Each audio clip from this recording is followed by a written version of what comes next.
At 2:13 a.m., the Red Sea held the kind of silence that makes experienced sailors uneasy. Not peace, but the held breath before something breaks.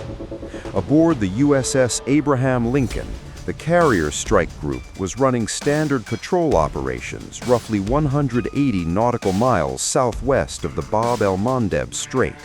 Watch officers cycled through sensor feeds. Flight deck crews ran maintenance checks on F/18s. The battle rhythm was familiar, almost hypnotic. That comfort ended in 11 seconds.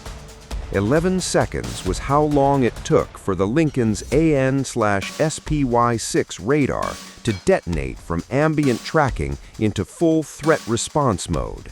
Because what materialized on screen at 2:13:44 wasn't one contact, it wasn't four, it was 21 simultaneous inbound signatures climbing fast from scattered launch points across western Yemen, and 3 more erupting from positions that American intelligence had assessed as incapable of launch operations. The watch officer's voice on the Combat Information Center intercom didn't waver, but the single word he chose told everyone in that room exactly how bad this was. He said, saturation. No one in the Pentagon had modeled this. Not at this scale, not with this geometry, not from these vectors, simultaneously against a carrier strike group at full defensive readiness. Houthi forces, operationally backed by Iran's Islamic Revolutionary Guard Corps, had just executed a coordinated missile barrage that didn't merely escalate the conflict. It shattered every assumption American planners had constructed about the ceiling of what these fighters from the mountains of Yemen could actually do. The strike package was a masterclass in asymmetric aggression. 8 Burkhan 3 ballistic missiles formed the primary strike layer, their trajectories compressed into an arrival window of under 90 seconds, deliberately tight, designed to overwhelm rather than merely threaten.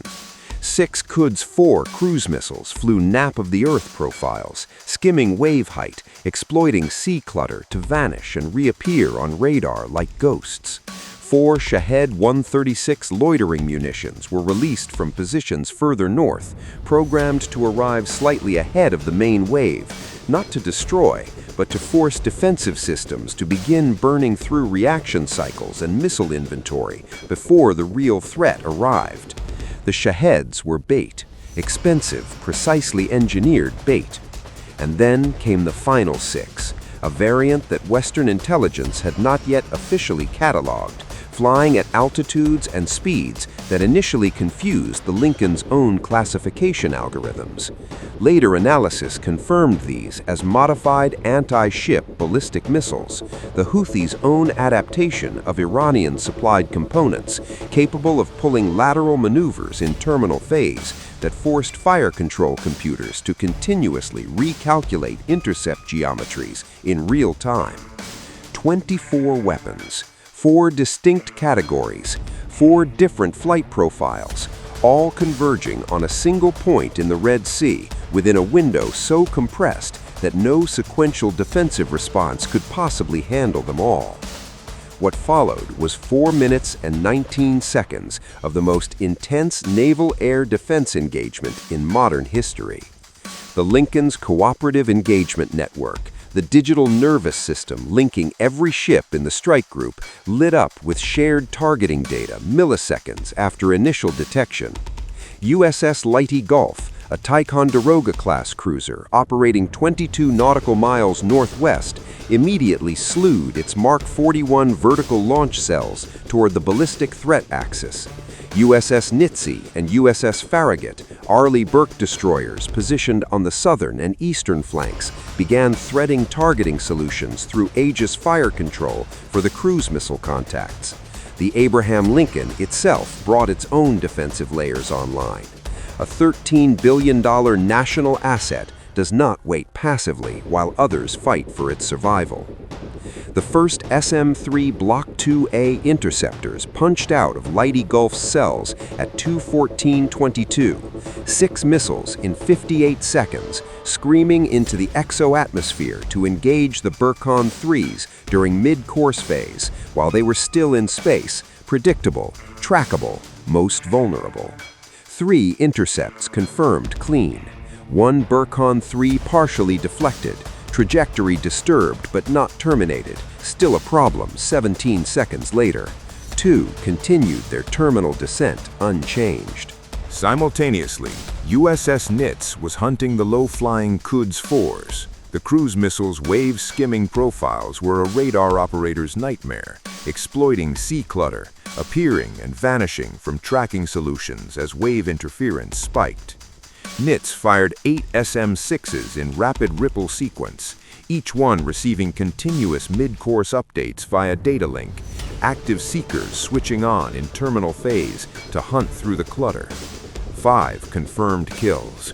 1 Quds 4 survived and kept flying northwest toward the Lincoln. The loitering Shaheds were slower and less maneuverable, but they were doing exactly what they were designed to do: force the defensive network to engage them, pull radar attention sideways, drain missile inventory away from the primary threat wave arriving behind them. The planners who built this strike package understood layered air defense well enough to weaponize it against itself. The Shaheds weren't attacking the carrier, they were attacking the carrier's ability to defend itself against what came next. At 2:17:09, the engagement entered what post-action analysis would classify as the critical window. The 2 surviving Burkhan 3s were in terminal descent.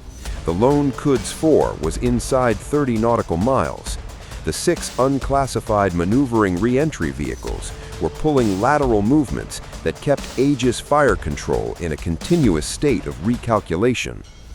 3 destroyers were simultaneously engaging different threat categories with overlapping solution timelines. The battle management computers were making life and death decisions faster than any human command could intervene. USS Farragut fired 4 SM-6s at the maneuvering re-entry vehicles. 2 intercepts clean. 2 others required follow-up shots. A second volley that left Farragut's forward launch cells operating at reduced capacity at exactly the wrong moment. The surviving Quds 4, now 18 nautical miles from the Lincoln, was picked up by the carrier's own surface radar and engaged by a final SM-6 fired from Leidy Gulf at point-blank range in naval missile terms, 11 nautical miles. The intercept happened at 94 feet above sea level. Debris splashed within direct sight of the Lincoln's watch crew standing on the bridge wing. The last 2 threats, a Burkhan 3 with a degraded but functional trajectory and 1 maneuvering re-entry vehicle that had evaded 2 SM-6 shots, were now inside Phalanx range. Both of the Lincoln's Phalanx Block 1B systems engaged autonomously, their integrated search and track radars locking targets without waiting for human authorization. The distinctive roar of 20mm tungsten at 4,500 rounds per minute lasted less than 3 seconds for each system. Both threats destroyed. The Burkhan 3's warhead detonated approximately 340 meters off the Lincoln's starboard bow. The overpressure wave rattled hull plates and sent every loose object on the flight deck skidding. No penetration, no casualties, but close enough that the word "close" would appear in classified after-action reports more times than anyone in Washington was comfortable acknowledging. Total engagement duration, 4 minutes and 19 seconds. 24 missiles fired at an American carrier, 24 destroyed. The system had worked. The system had also been pushed to a margin, measured in seconds and meters, not comfortable buffers, that no exercise scenario had ever fully replicated. Inside the Combat Information Center, nobody was celebrating. The officers who had just watched their systems perform flawlessly were already asking the question that no successful defense can fully suppress. What happens next time the numbers are different? What happens when it's 32 inbound, not 24? What happens when the maneuvering re-entry vehicles are faster, the cruise missiles fly lower, the saturation window is tighter by another 30 seconds? The defensive architecture had passed its hardest test to date. That fact provided reassurance. It did not provide certainty. The silence that followed was not the comfortable silence of pre-dawn patrol. It was the silence of people processing what had just happened to them and what it meant for everything that came next. Somewhere on the flight deck, a petty officer picked up a wrench that had skidded 15 feet across the non-skid surface during the Birkin 3's detonation. He stood there holding it for a moment, looking out at the dark water where debris from the final intercept was still settling. Then he went back to work. That was the only response available to him. It was, in its way, the only response available to anyone. In Washington, the National Security Council convened within 90 minutes of the engagement's end, working through a decision tree that had suddenly become far more complex than any pre-crisis planning had anticipated. The Houthis had struck a carrier, the symbolic centerpiece of American naval power projection, the floating embodiment of deterrence itself. Domestic political pressure and alliance credibility demanded a visible, forceful response. But any retaliation significant enough to meaningfully degrade Houthi missile capacity would require strikes inside Yemen at a scale that would fundamentally reshape the regional conflict. And those strikes would unfold in a context where Iran, already destabilized by a proxy action it hadn't authorized, would be watching every American move for signals that retaliation was expanding toward Iranian territory itself. The decision tree had branches that led to places nobody in that room wanted to go. In Tehran, the mood was something approaching controlled panic. Iranian IRGC Quds Force commanders scrambled to confirm through satellite monitoring what their Houthi communication channels were already telling them. The strike had happened. The full 24 missile saturation had happened, and the decision to execute it had been made by Houthi commanders operating entirely on their own strategic timeline, using Iranian weapons, Iranian targeting data, Iranian refined tactics, but pursuing Houthi objectives that did not align with Iran's carefully managed escalation calculus. This was the nightmare scenario Tehran had spent years engineering against. For more than a decade, Iran had cultivated Houthi missile capability as a controllable pressure instrument, supplying Birkin ballistic missiles, Quds cruise missiles, Shahed drones, and the technical expertise to operate them. Iranian advisors embedded with Houthi forces had helped develop targeting doctrine. IRGC engineers had transferred component technology that the Houthis reverse-engineered into their own variants. Iran built the Houthis into a precision strike force capable of threatening Saudi oil infrastructure, Emirati ports, Israeli shipping lanes, and American naval operations, all while maintaining just enough plausible distance to avoid direct retaliation against Iranian soil. The proxy was the point. The proxy was supposed to remain a proxy. What Iran had not authorized, what no Iranian commander had sanctioned, was a 24-missile simultaneous saturation strike against America's most symbolically significant carrier in the region. The Houthis had absorbed everything Iran taught them, internalized every lesson, mastered every system, and then made a unilateral strategic decision of enormous consequence. The student had outrun the curriculum. The weapon had developed its own trigger finger.